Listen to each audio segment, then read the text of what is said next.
Kumusta mga brad? Isa nga po sa masabi nating naka-intense i-drive na mga motor. Syempre walang iba kundi yung mga off-road na motor or yung tinatawag nga po ng iba na dirt bike na madalas nga pong gamitin ng mga taong mahilig mamundok or mga taong mahilig sa adventure. Yung iba madalas pinapalipad nila kapag made in Japan, kapag bumagsak buo pa. Samantalang yung iba kapag pinalipad at kapag bumagsak dumadami talaga.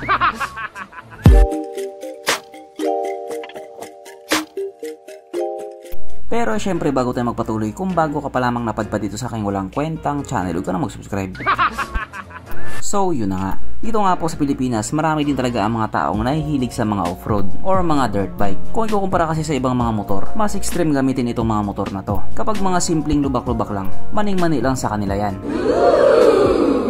Pero may mga tao nga po na mahilig sa dirt bike pero ayaw naman yung gulong na pang off-road. Kaya po gumawa sila ng motor style or supermoto na kung ikukumpara nga po doon sa mga naka-off-road na gulong. Ito naman pang kalsada talaga. Pero kahit papano pwede din naman yung pang off-road, hindi nga lang niya malalabas yung full potential niya. At ngayon nga pong papunta na tayo sa 2025. In-unveil po ni Suzuki ang kanilang pinakabagong at napakagwapong supermoto, ang Suzuki DRZ 4SM.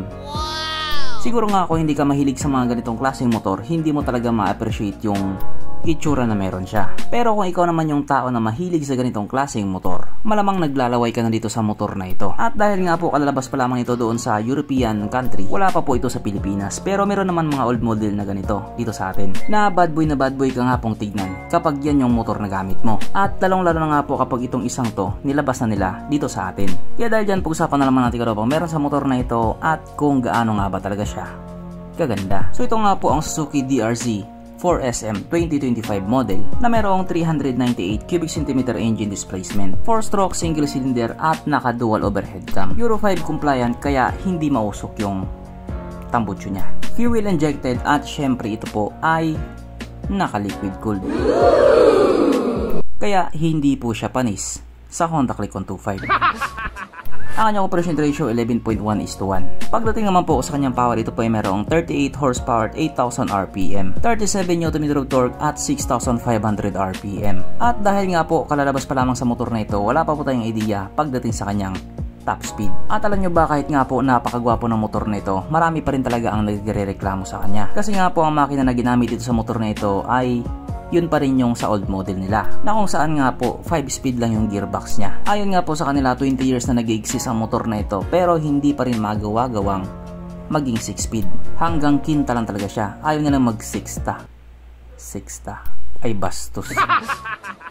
Kung sa bagay may punto nga din naman sila. Para nga po sa isang 400cc, medyo bitin nga naman talaga kapag 5-speed lang siya. Yung Raider nga naka 6-speed eh. Pero kahit ano pa man, wala na tayong magagawa dyan. Kayo na lang mag-engineer, ang dami yung reklamo eh. Ang kanyang tangke ay kaya magkarga ng 8.7 liters fuel tank capacity. At wala din po tayong idea pagdating sa kanyang fuel consumption. At may nagre-reklamo nga din po dyan sa tank capacity niya na 8.7 liters. Sobrang liit nga po daw niyan para sa isang 400cc na supermoto. O diba? Kayo na lang mag-engineer. Hindi na tuloy alam si Suzuki kung saan sila lulugar.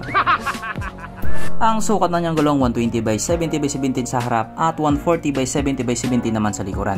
Hindi ko lang sure kung naka-tubeless pa yan. Pagdating naman po sa kanyang braking system, ito po ay naka-disc brake sa harap at disc brake din po sa likuran. Dati nga po yung mga ganitong klaseng motor wala talagang ABS or anti-lock braking system. Pero sa kaso nga po ng isang to, meron po siyang ABS. Hindi lang isa, kundi dalawa. Naka-dual channel ABS po siya. Sabi tuloy ng iba, boring. Kasi nga yung mga ganitong motor nga po, madalas natin nakikita, pinapaskid-skid yung gulong or pinapaslide-slide nila na medyo mahirap nga pong gawin kapag may ABS. Pero syempre iniisip nyo pa lang yun, may solusyon na agad si Suzuki dyan. Sapagkat yung ABS nga po niya ay pwedeng ma-disable. I mean, pwede mo siyang i-off. Sa madaling salita, optional po siya. Kung gusto mo may ABS, ilagay mo sa ABS. Pero pag wala, i-off mo lang siya. Ganun nga po siya kalupit. Ang kanyang seat height ay may taas na 890mm at 260mm naman ang kanyang ground clearance. At ang motor nga po na ito ay may kabuuang bigat na 154 kg. Na kung ikukumpara nga po natin doon sa ibang mga 400cc na motor, magaan po siya. Mapunta naman po tayo sa iba pa niya mga features. So ang mga ilaw nga po sa motor na ito, naka full LED na po. At kapansin-pansin nga din po na mas maliit na yung headlight niya. Maliit na pabilog pa. Dati kasi medyo malaki talaga yung headlight niya. Kung sa bagay, halos nga po lahat ng motor ganon. Habang tumatagal, lumiliit or numinipis talaga yung mga ilaw. Siguro epekto yan ng climate change. Ang kanyang gauge panel ito po ay naka full digital, hindi nga lang colored pero naka digital. At dyan nga po makikita mayroon po siyang iba't ibang klaseng modes, pipindutin mo na lang kung alin yung gusto mo. At kung makikita nga din po natin, hindi po siya naka-keyless, disusi pa din po siya. At ang isa nga po sa malupit na feature na nilagay nila dito sa motor na ito, meron din po siyang TCS or Traction Control System, na nonsense nga po para sa ibang mga taong intense mag-drive. Kasi nga 'di ba, madalas talaga nilang pinapaskid-skid ang gulong dito sa motor na ito. Pero dahil nga po sa traction control, mukhang malabo na 'yon. Pero hindi malabo 'yun. Kasi nga pwede mo rin i-off yung traction control niya. O 'di ba? Mag-unlisem lang ka na. Pero dito hindi mo na kailangan ng ABS at TCS. Sapagkat nandito na nga po tayo sa exciting na part, ang kanyang mga suspension. So sa pambahagi nga po ito ay ginamitan ng inverted fork na KYB brand. At sa likuran naman ito po ay gumagamit ng monoshock na KYB brand din, na fully adjustable na din, na ayon nga po sa mga taong nakagamit sa motor na ito, maganda ang bounce.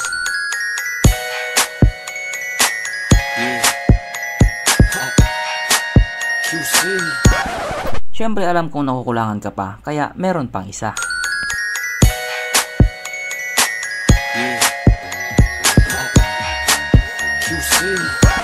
Ano kulang pa? Eh, dadagdagan pa natin isa.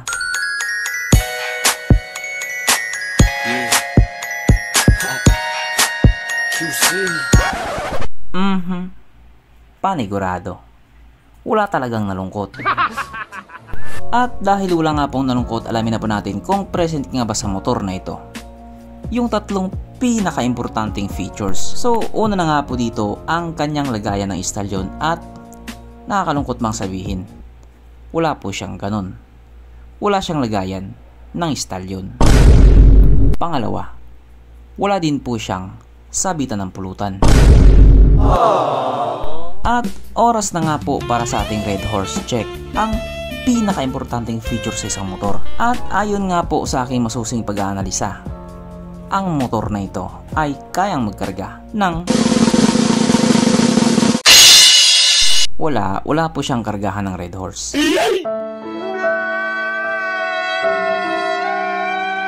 So therefore ang motor na ito ay hindi pala recommended. At regarding nga po sa presyo niya, sa ngayon wala pa po tayong idea, hindi pa po nila sinabi. Pero dahil ito nga po ay brand na kasali sa The Big Four, expect the unexpected. At kung itatanong mo naman kung kailan siya ilalabas sa Pilipinas, hindi ko po alam. So hanggang dito na lang muna mga brad. Kung may gusto kong sabihin or gustong idagdag doon sa mga sinabi ko, mag-comment ka na lamang sa ibaba. Okay, bye.